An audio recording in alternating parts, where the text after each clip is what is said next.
Hello, my lovelies. Welcome to part 4 of Yin Yoga for Youngsters. I hope you're beginning to maybe be curious about doing Yin Yoga more regularly in your life, or maybe falling in love with Yin Yoga. If that's you, go over to amyyoga.com. You will see that I have a few free Yin courses on my free stuff page. If you head over to my YouTube channel, I've got a few free Yin classes. I also would really love you to join my Yin Club membership. So Yin Club is a group of Yin Yoga lovers. We have all discovered Yin Yoga and we all love it. And we meet every Tuesday for a live class. And there's also like a huge library of Yin classes and access to the recording of the live class, community space, not on Facebook, a community space where we talk about Yin Yoga and questions about our Yin Yoga. So I'm hoping you'll access my free stuff and even better, join my Yin Club membership. But let's get on with today's class, which is part 4 of Yin Yoga for Youngsters. And this is going to be on our back. So it might be nice to use your blanket for your head, or maybe a cushion for your head. So coming onto your back, and just finding, I had to change my hair so my head was comfortable. So just check the head is comfortable. Knees are hips distance apart or thereabouts. So just bringing the hands down the side of the body. So in this shape here has a name, and I love the name of this pose, constructive rest. Definitely if you are like me and I'm still like this, have a predisposition to be drawn to more yang-like tendencies. If that's you,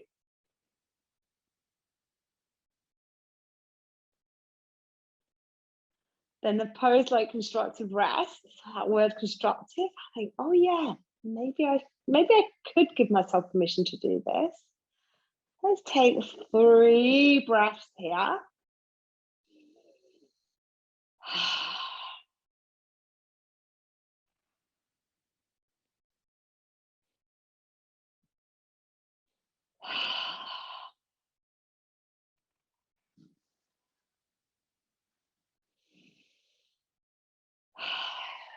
We're going to come into our first Yin shape, which is called often this eye of the needle or threading the needle pose. So bringing the right ankle to the top of the left thigh, just relax that right thigh bone away from you. Now, Yin Yoga is a slower practice, so just pause here for a moment and notice how the knee joint feels, how that hip feels. Maybe the knee joint benefits from a little bit of flexing through our right foot, or maybe the knee feels great, in which case relax the right foot. Maybe there's enough sensation here and this is your edge, or maybe you'd like to bring this shape towards you, interlace the hands together. So we'll begin to feel that stretch through the outer hip, maybe inner hip. Things to watch out for here is what's going on in the head. 2 possible things may be going down. Maybe the head is up off the floor, in which case tissues at the front of the neck are shortening, tissues at the back of the neck are lengthening, I'm not in neutral, or the opposite, the head has been thrown back, tissues at the front of the neck lengthening, back of the neck shortening. So just check that that chin can soften into the throat center space. If it can't, options are to bring your head onto a pillow, or maybe just soften the shape of bringing the foot down to the floor. So checking in. The other really important place to check in is this right knee. Come into an external rotation into the right thigh. And the slower pace of Yin Yoga really allows us to begin to explore, truths about our body. And we all are unique in terms of our biology and our biography, our experiences, external and internal experiences that happen to us, and then just physical genetic facts about our skeletal system, our tissue type, our muscular system. So if we focus on the bones, where the head of the thigh bone meets the pelvis, the ball and socket joint, and some of us, there's quite a bit of room and the hip like really easily, happily externally rotates. Others, there's less room and there's less natural external rotation. When I push myself beyond my natural external rotation, I potentially send torsion, discomfort, compression into knee joint, which is not going to be a good thing for my knee joints. So just honoring what's naturally and currently available to you. One more breath, and then we're going to bring that shape down. Our rebound is going to be Shavasana. So allowing the legs to go straight, pausing here. If that hurts your lower back, have the knees bent. 3 big breaths. Notice if you're just loving the fact that you've come to Shavasana, or were you ready to go to the other side and now you're like, come on. Now, I only know about these thoughts because these are thoughts that I have had and do have. Let's go over to the other side. So bending up that right knee, right foot to the earth, the left foot comes to the top of the right thigh. Now you know where you're going, so the temptation might be just go straight there, but give yourself time. This is yin yoga, it's time over intensity. So slower, different practice, not better, not worse than yang styles, just different. Allow that left thigh to gently roll out. Notice sensations in left knee, left hip, checking in there. This is where I'm going to stay, or am I going to bring this shape towards me? Bringing those hands at the back of the right thigh, or it can even come onto the right shin. That's a bit intense for me. And when I go there, that happens, my head gets thrown back. You can hear my voice. So I could convince myself to stay here because I'm doing the fullest expression of the pose, but this ain't serving me. So I like my hands at the back of the right knee. But your body's going to be different to mine. So maybe you do want to interlace the hands at the front of the right shin. Maybe you do want to keep the right foot on the earth. My knee feels good here, so I've got a nice relaxed foot, but maybe your knee joint does benefit from just a little bit of support and flexing through that left foot. Not practicing through discomfort sensations in knee joints, particularly when we're experiencing these external hip rotations. Oh dear, my 2-minute timer fell over.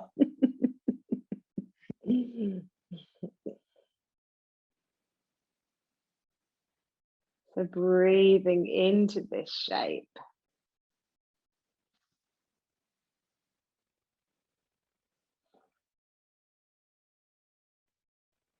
Noticing, listening to the mind. You're being kind to yourself, like these thoughts are going to come up. That's what your mind is designed to do. Just acknowledge them. Don't get stuck with them. Move on from them. Just paying attention in particular to negative ones that might be telling you things that aren't true. Like, this side is going to feel different to the other side. So if the other side felt more comfortable, like one thought might be, why isn't my left hip the same as my right hip? It should be. Well, actually, not true. The human form is not symmetrical. If you want evidence of that, look at your face in the mirror. It's not symmetrical. So you're not symmetrical for the right and left side of your body. If you're looking for symmetry, you'll be endlessly disappointed. So don't look for it. We're going to take one more breath here. And then bringing that right foot to the earth, left foot to the earth. And again, rebounding into our Shavasana shape. Again, legs going straight or legs staying bent. Having a moment of rest. If rest sounds boring, saw this the other day and I loved it. I saw someone advertising radical rest. I was like, yes, I'm really up for radical rest.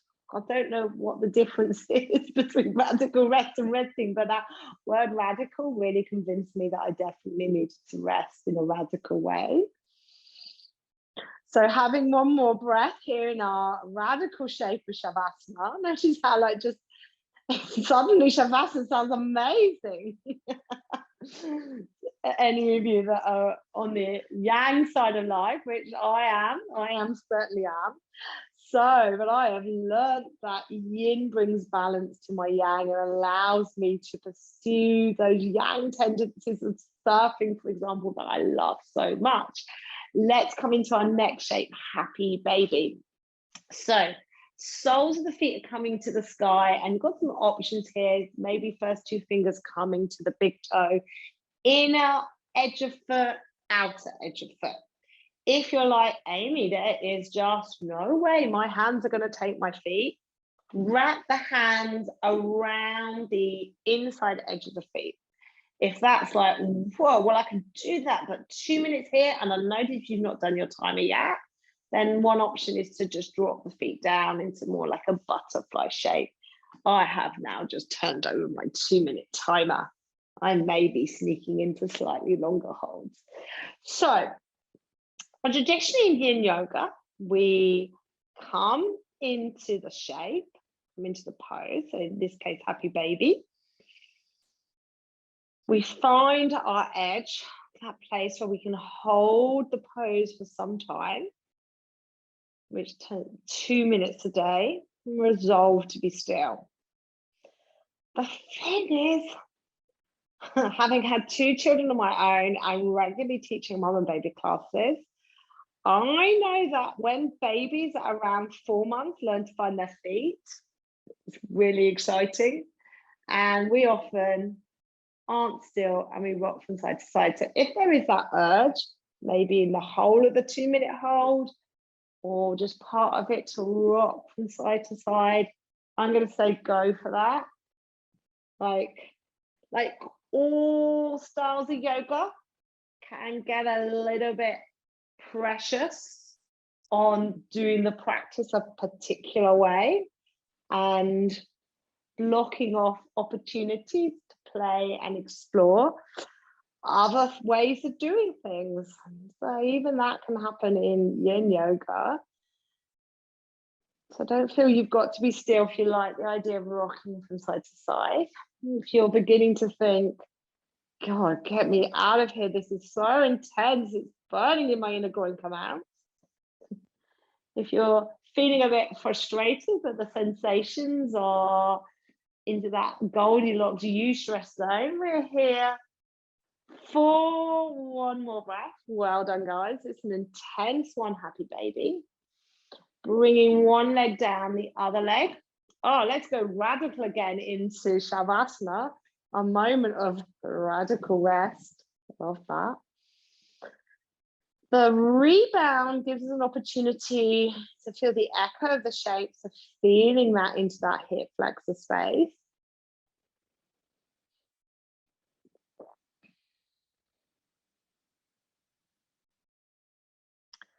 And then we're finishing today with just a simple supine twist. So bringing those legs back in and bring those knees into the chest, gently rock from side to side, massaging lower back.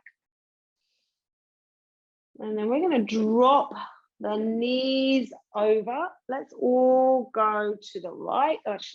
Right, yeah, I'll go right. Dropping the knees over to the right. Maybe the top hand, the right hand comes to the top of the left thigh. This free arm, this left arm, some of you might have it out into like a cactus shape. Some of you might have it down the side of the body, maybe resting here. But let yourself be in a shape where this shoulder on the left isn't resisting the earth. So if it's up by your ear and it's really pulling, this is not the edge. This is not a place that you can stay in for 2 minutes. Ways we can soften is put a block, cushion, bolster between the knees, underneath the knees. Take this top hand away from the thigh. You can turn if you like to look to the left, but you don't have to. You can gaze to the sky. Sometimes I refer to this pose as collapsanasana. You have that sense of like you've collapsed, but in like in a positive way. It's a positive collapse. It's a letting go, of surrendering, using gravity and weight of bones to surrender into this shape.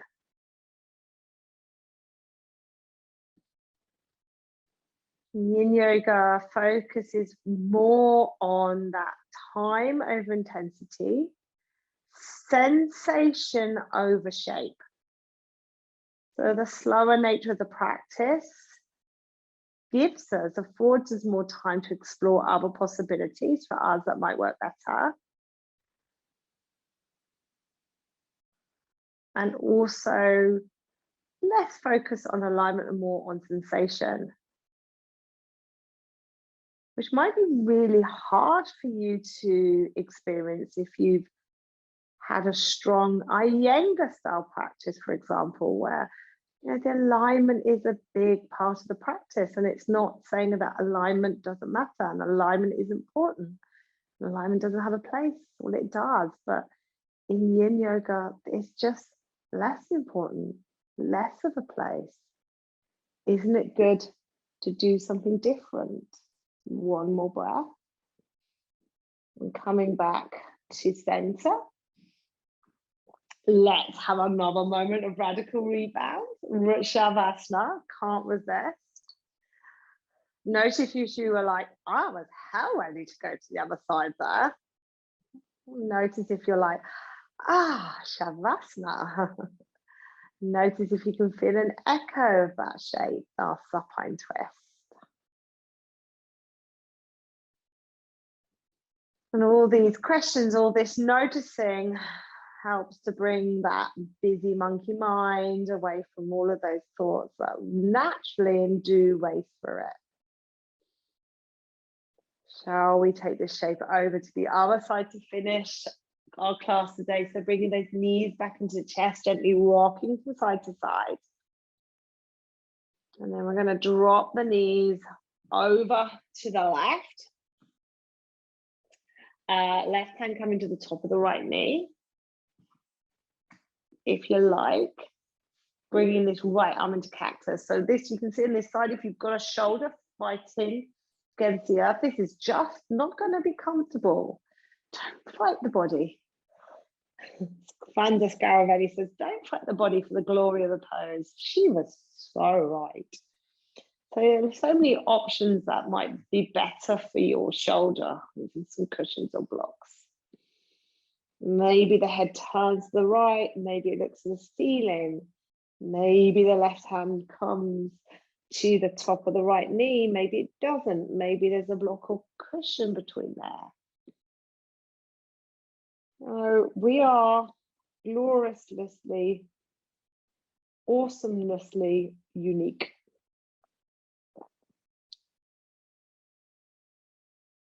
Every single one of us. So the idea that we'll all look the same within a yoga pose, it's just a falsehood. And Yin yoga has most definitely helped me to come to this realization and be just less precious about all of our things that I do, including other styles of yoga.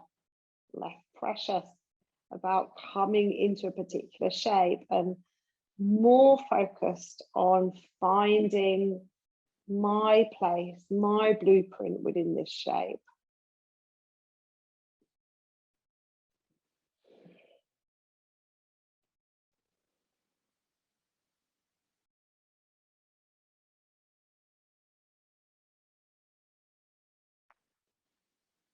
One more breath, guys. Well done.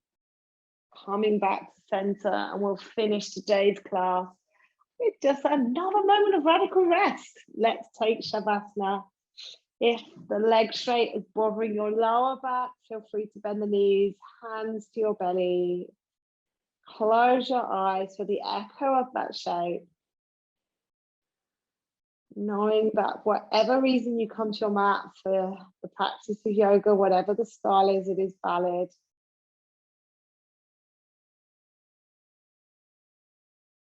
Thanking yourself for setting aside some time for yin yoga.